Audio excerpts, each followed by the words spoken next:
Hello to the community from the Native American Commission.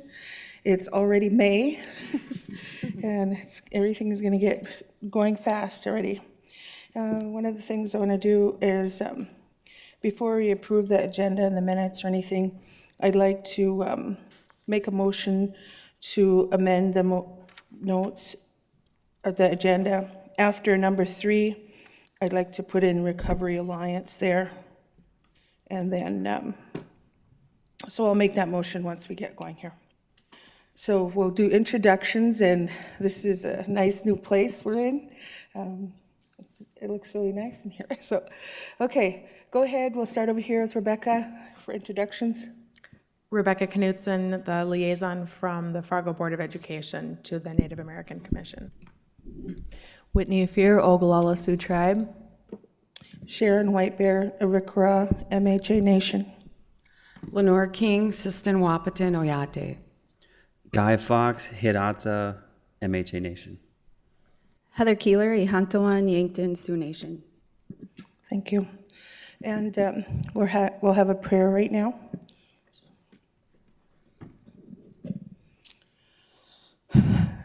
Neshanu Nakitao, be with us here today. Help guide us in our endeavors to bring a voice to the Native American community. We appreciate everybody's involvement in helping this become a reality here in Fargo, and thank you for all the support we get from all the other Native people throughout the country. And we hope our minds and hearts will be in here today and to help with the questions that we have and any problems we need to solve. No one. Thank you. So I'm going to make a motion now to add that Recovery Alliance to the agenda. Do I hear? Does anyone want to first motion? Anybody? I just want to change the agenda.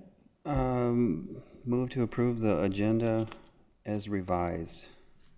Second. All those are, call the roll, please.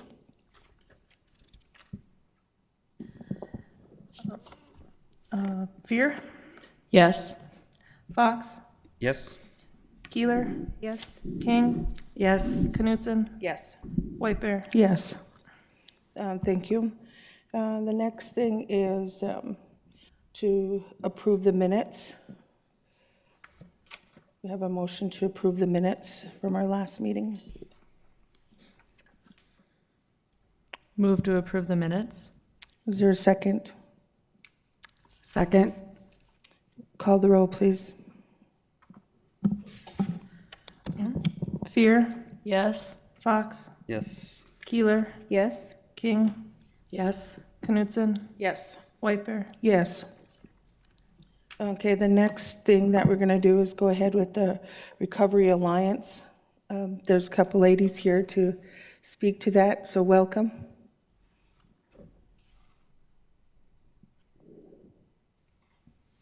Thank you so much for the opportunity. Yes, thank you. My name is Jan Johnson. I'm Director of Lost and Found Recovery Center in Moorhead.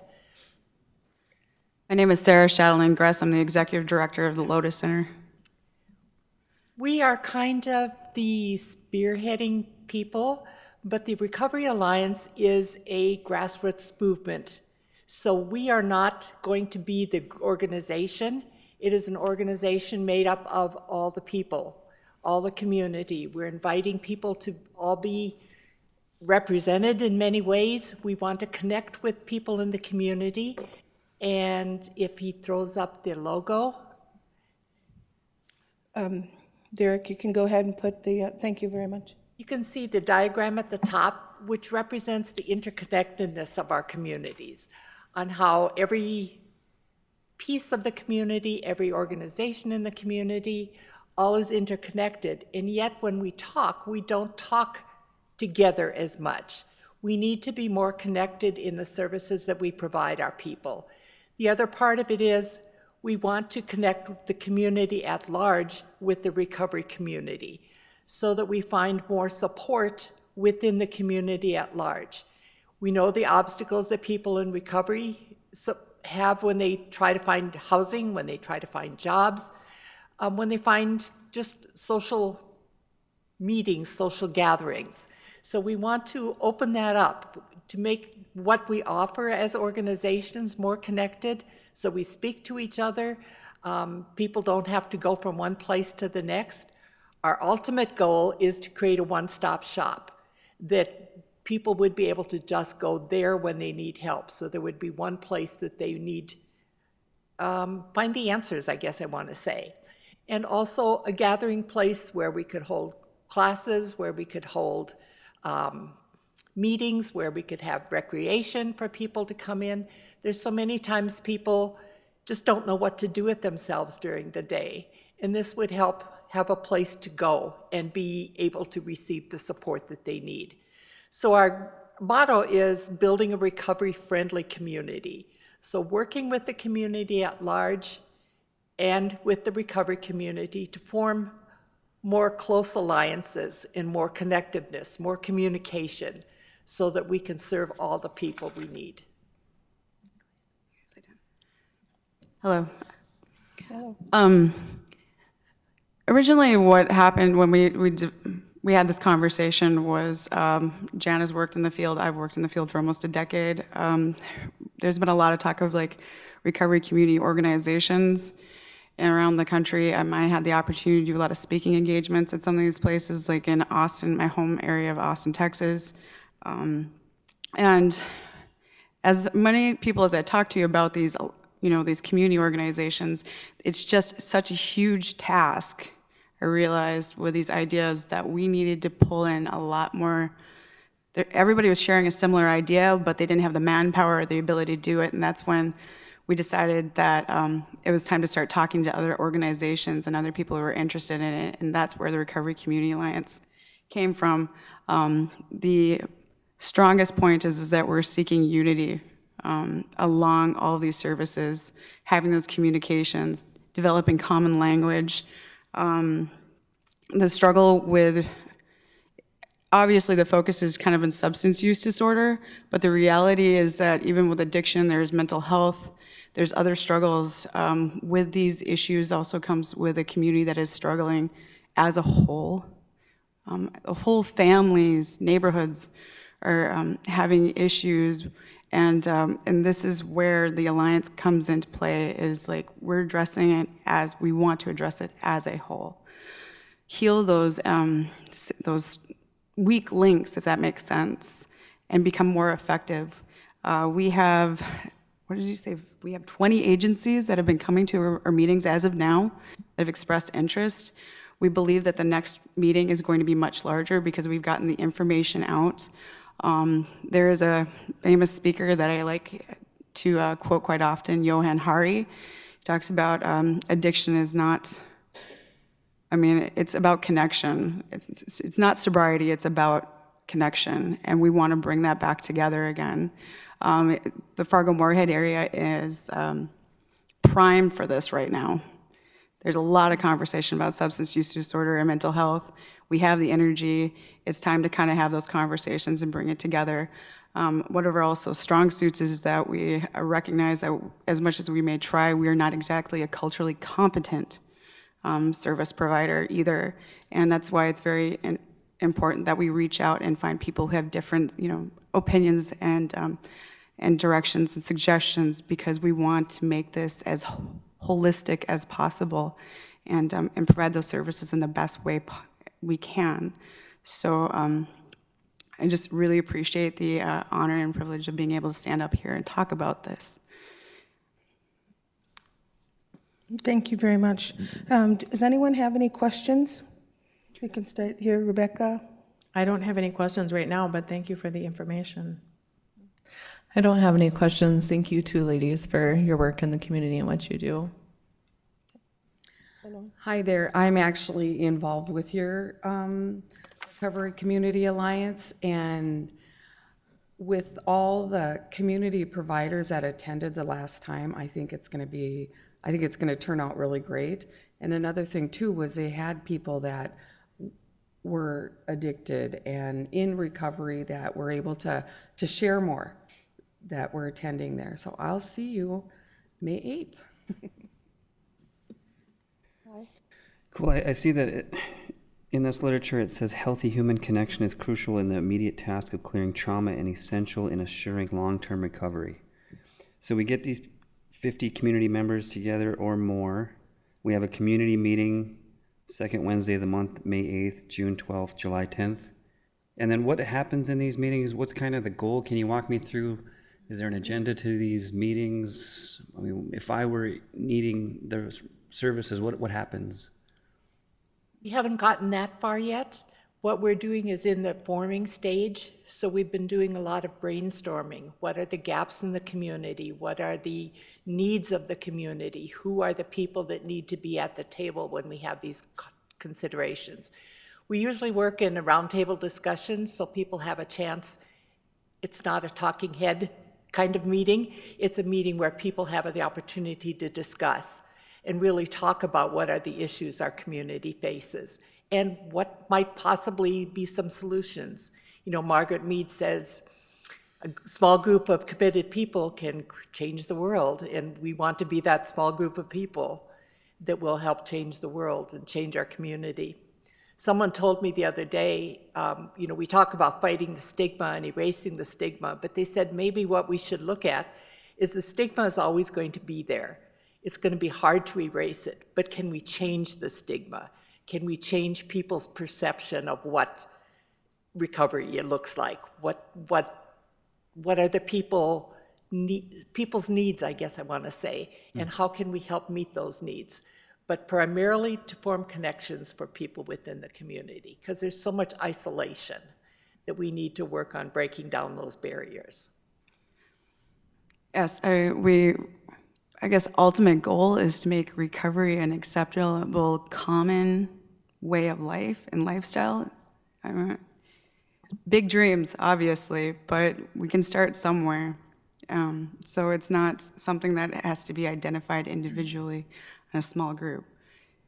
So we're kind of in that area right now where we're also developing small working groups to take on identifying what are our projects right now, what will those be, and how we'll go about that. So as Jan was mentioning, we're trying to make sure that the Alliance is not being, it's a picture of a community as a whole, not as an individual or an individual agency. And how do we do that as well, mapping that out organizationally? Okay, thank you.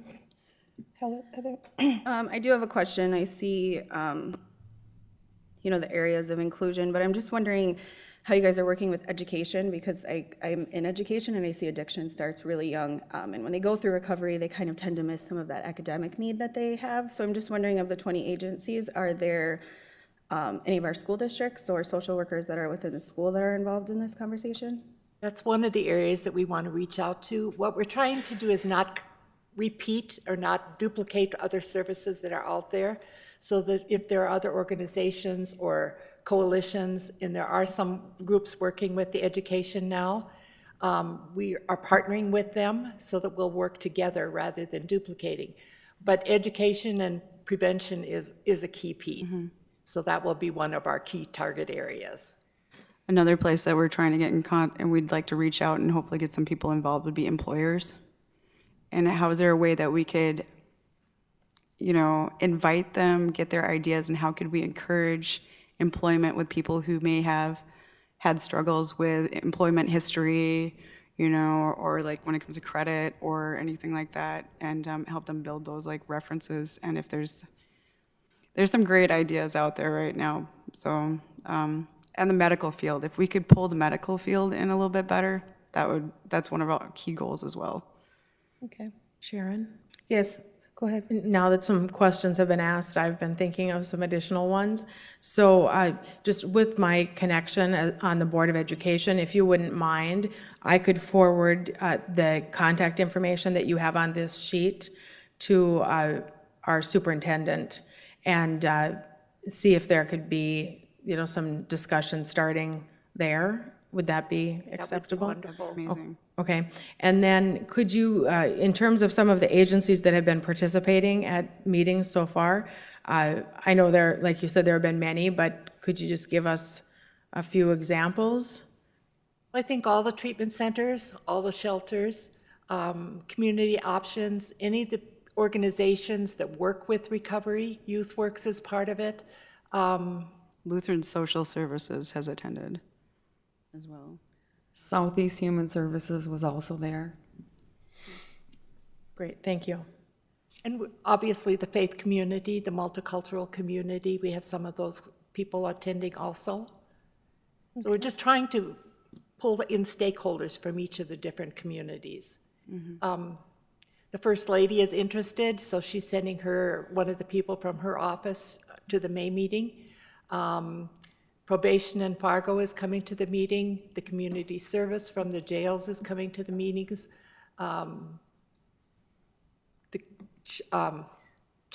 Jail chaplains is coming to the meeting. The Moorhead one is coming to the meeting. So it's kind of a broad range, but that's really what we're looking for, so that we have a lot of voices.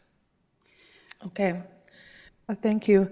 One of the things I think about when we talk about this, when you're talking about educating, the young people, and it's all about the addict and that. But what I see a lot of times in the families is that the addict will get help, and they're dealing with things, and they have that. But that maybe there's children in the home that they just are expected to go on, and everything changes, but they don't understand it, or they, may have questions. And if there's help for the people that live around the addict, that's also something I think is really important for them to have. And maybe that's other organizations who are already doing that, but to at least bring them in so that the children can also get help for that. And families has come up with every meeting we've had. Thank you. That's a Yep. really key piece. Okay.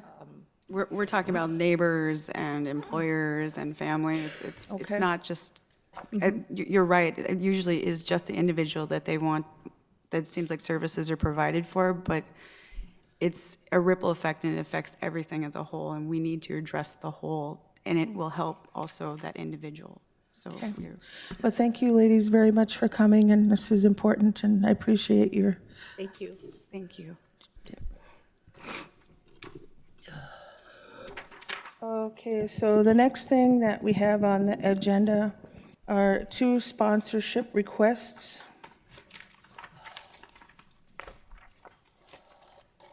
And the first one is, I apologize, I'm kind of getting together here. The Minnesota Indigenous Business Alliance would like to have a lunch and learn social media. So we have a request of $500 for this event, and this is from noon to 12, Saturday, June 22nd. And so if anyone has any questions, Did you want me to stand up there? Sorry I'm late, guys. It's been a sick week. Did you want me to stand up there, Sharon? it's totally up to you. Oh, I don't know. I'm Chelsea from Maniba. I'm also, that's my, NAC is my passion, Okay, there. but my job is for the Minnesota Indigenous Business Alliance. Yeah, you're just fine there. Go ahead from there, Chelsea. All right, I guess I'll just do a real quick summary. So this Lunch and Learn, it's going to be featuring 2 different Indigenous entrepreneurs. One is Norma Baker Flying Horse, the owner and creator of Red Berry Woman, who's an internationally known, fashion designer, Native American fashion designer, and the first to be featured on the red carpet runway and stage. And she'll be talking about how she got her start and what she did regarding social media, and how social media, all of her different channels, have helped her reach the success and level that she's at now and where she continues to grow. There'll also be a web designer there from NADIVA, which is the North Dakota Indian Business Alliance. And this is in conjunction with Fargo-Moorhead Crossroads. So it's a Maniba and Fargo-Moorhead Crossroads production. And we're looking for $500 to help with offset the expense of the venue, which will be at the Pavilion, at the stage at Island Park, which is a Fargo-Moorhead Community Theater venue, and to help pay for our presenters to get to the venue. So if there's any questions, I'd love to take them. Okay, Heather, do you have any questions? No, I think it sounds like an awesome event. I'm super excited. Guy, Nothing, no. No questions? any questions? Whitney, No questions. Rebecca? No questions, Come on, thank guys, you. give me one good question.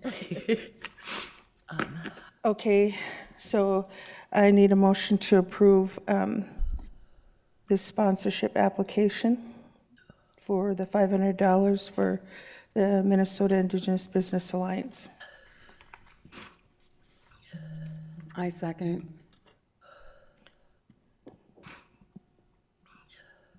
Was there a motion made?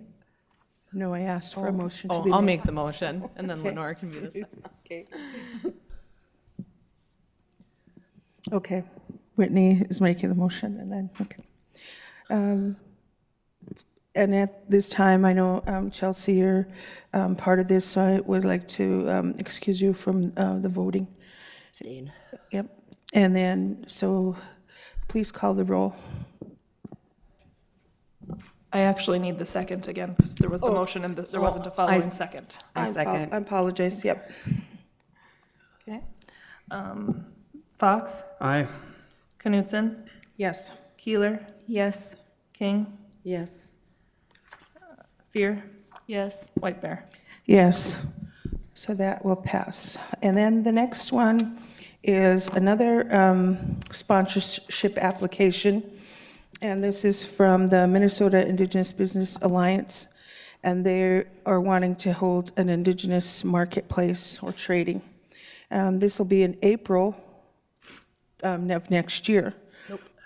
The date submitted was April 18th, but it'll be the same day as the lunch and apologize. learn. Oh, okay, so I guess it's the same day as the Lunch and Learn. So it will be for $1,000 for this one. So if you want to go ahead, Chelsea, if you have any. Absolutely. So following the Lunch and Learn, which is a private paid event where Indigenous entrepreneurs would pay for access, this is the Trading at the Red River Indigenous Marketplace. And the goal with this event is to highlight what indigenuity and what Indigenous actually looks like. So in the city of Fargo and Moorhead in the FM area, there's recognition of Native culture, but there's not a lot of recognition of entrepreneurship. If you look at this board in and of itself, we have somebody who works with the schools, we have somebody who owns his own company, we have somebody who works with, there's just a lot of different representation here. We have a future nurse practitioner. And so what the Trading at the Red River Indigenous Marketplace would be is think about Arts in the Park down at Island Park. But all Indigenous vendors, or the majority of the vendors, would be Indigenous. So we have Indigenous food vendors, we have Indigenous beverage vendors, we have people who are showing what their services are. You don't necessarily have to be an artisan or a jewelry maker to sell at this. We want to highlight and showcase what our area has to offer as far as Indigenous businesses.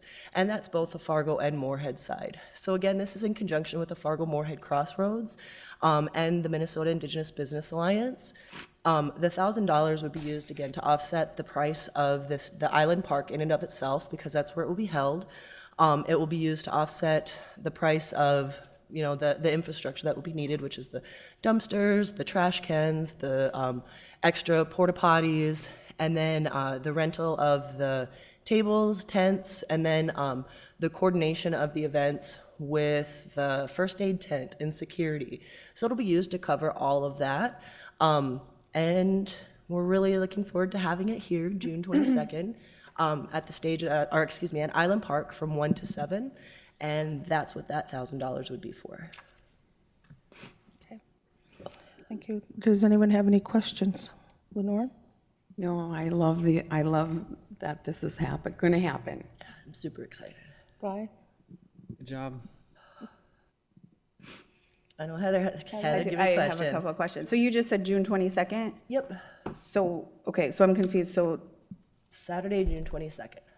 okay.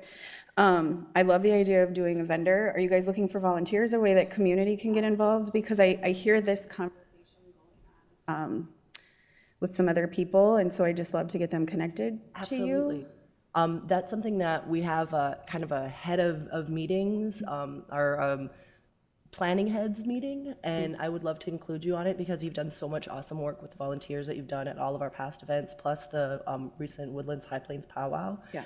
I'd love to include you in that and those individuals in that conversation as well. Okay, great, yeah, I'll help with that. And then the other question I have, is there gonna be some conversation with the community around this on the importance of like buying Native American made products versus, you know, going to a store to buy something that looks like it's Native American made? I mean, it's great to have the vendor, but is there gonna be some outreach before to share with the community that it's open for everybody to come and the importance of buying Native made?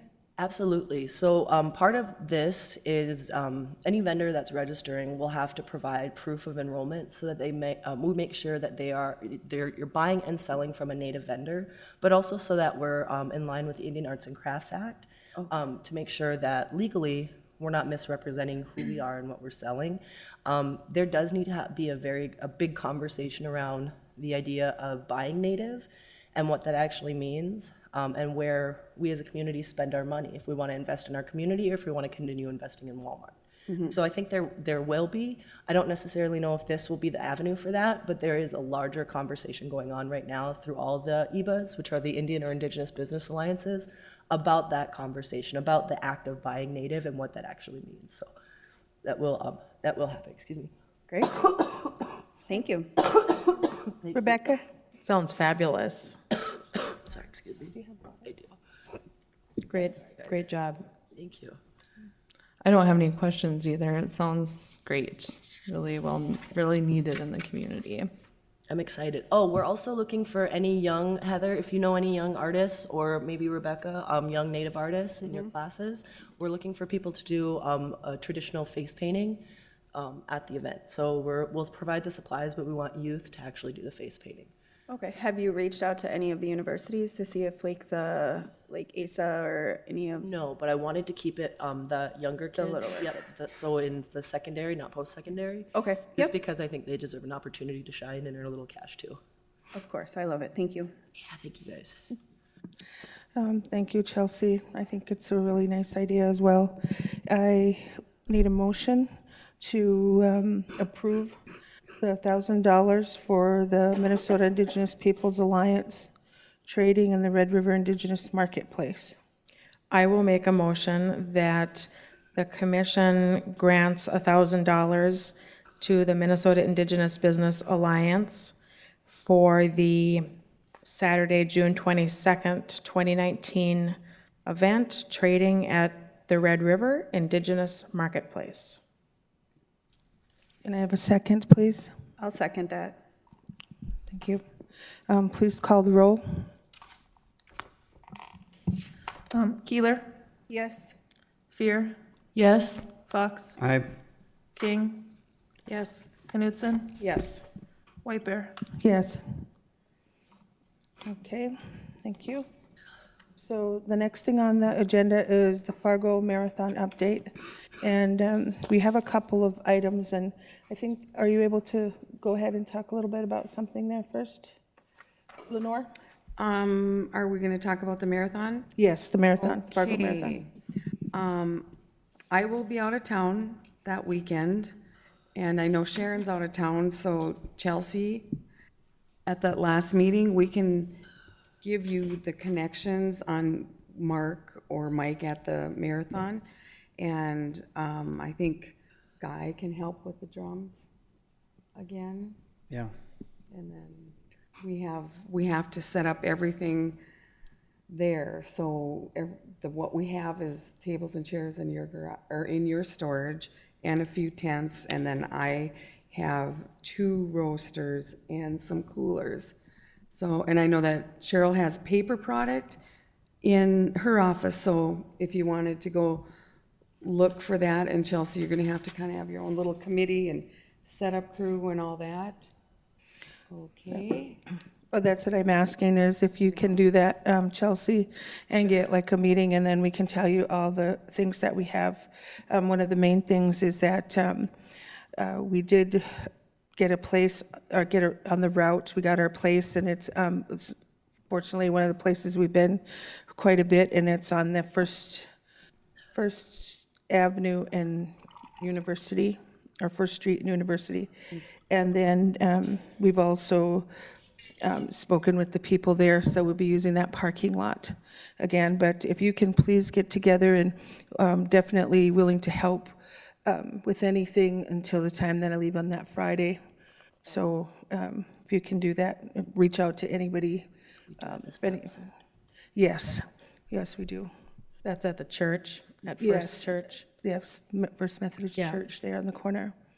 I'm not available that day. I'm running that day. Oh, right. So, but I'll look for, I'll listen. You can Yes. hear that drumming for a long ways.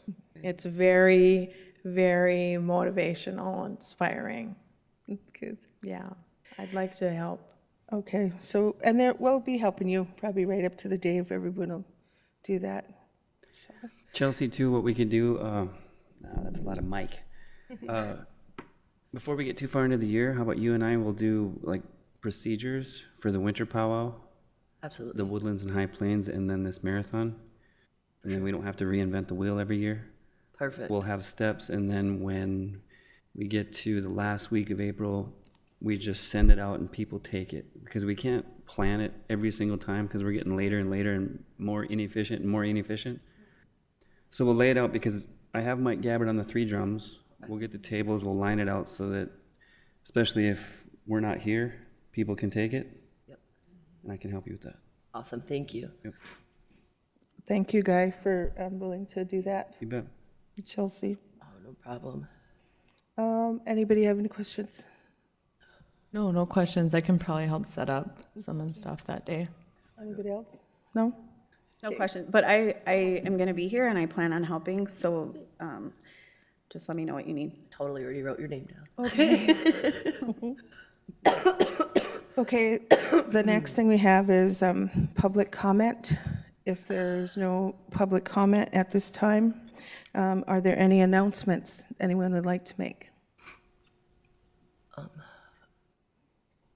Well, mainly for people, you're welcome to come out on May 18th. We'll be there again on University for the Native American Commission to help cheer on all the runners.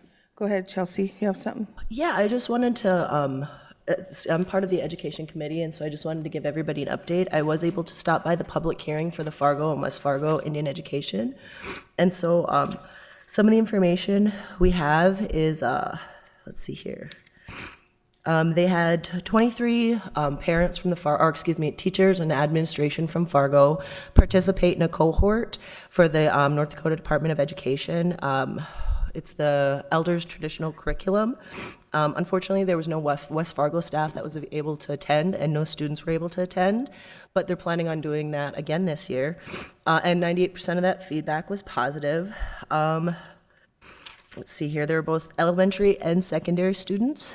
We have Amber, who's the chair. We have Jennifer Buckley, who's the vice chair. The secretary is Melanie Bald-Eagle. The school representative is Tom Cross. Student representative is Janie Buckley, and member at large April Graves, and community member Loretta Blakely. Their goals changed from 2018 and 19 for the next year. It's to increase the average daily attendance, increase knowledge of cultural identity and awareness, and increase at-risk student support. And the educational support of Native students falls under the increase at-risk student support. Let's see here, sorry.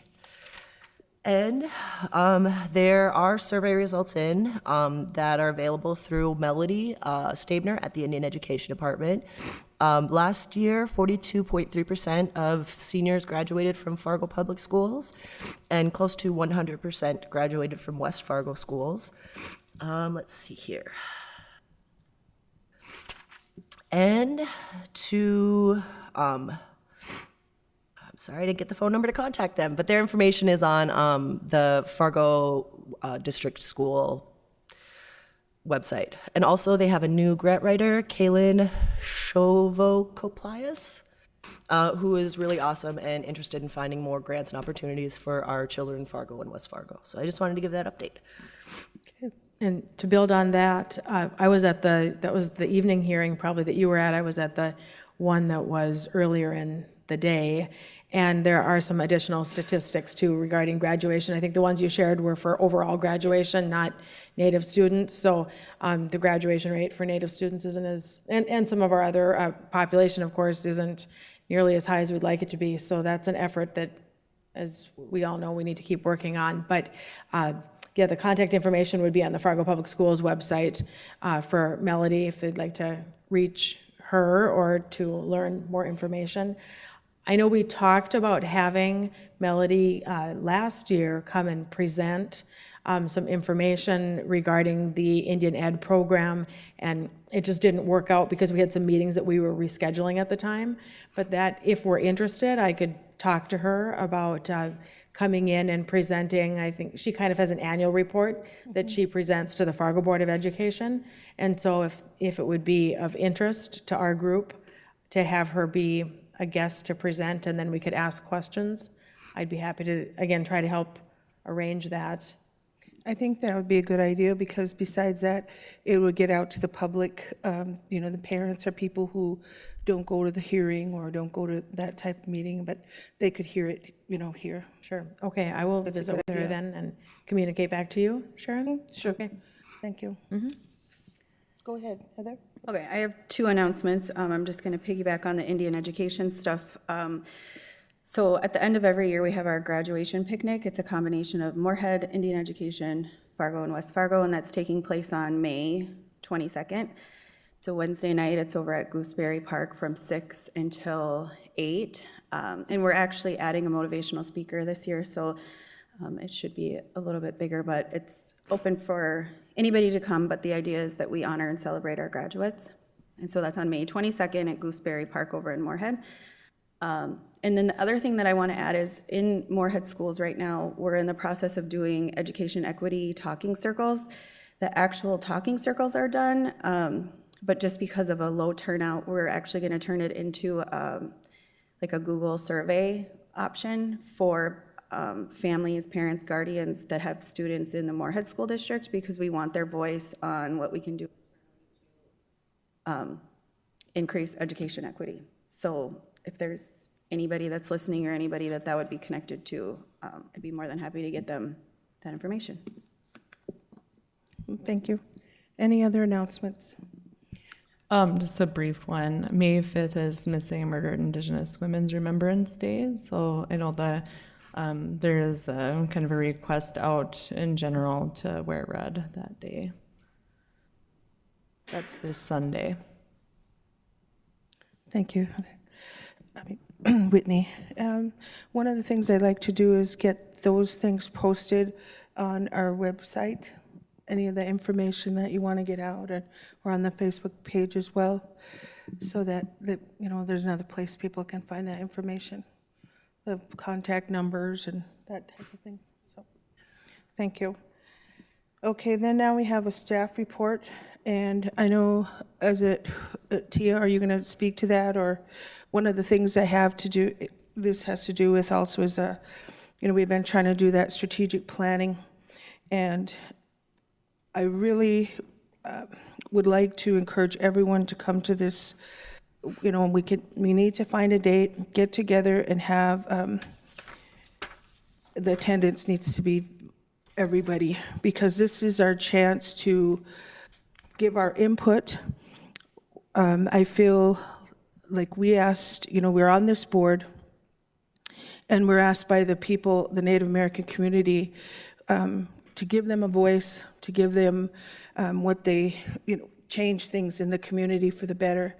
And they've put that in our hands somewhat, and so I would like everybody to commit to be able to do that, get together, and then see what our new strategies will be for the year coming up, and how we can change things. So the attendance for this is, you know, I can't make you come, but it's very important. It's important for the people. So I know Chelsea's getting together on a date. So if we could really get that narrowed down to a day that we can attend that, I'd like to have that done. And that's all I have for that part of it. Okay, so our next meeting will be June 6, 2019, and this meeting is adjourned.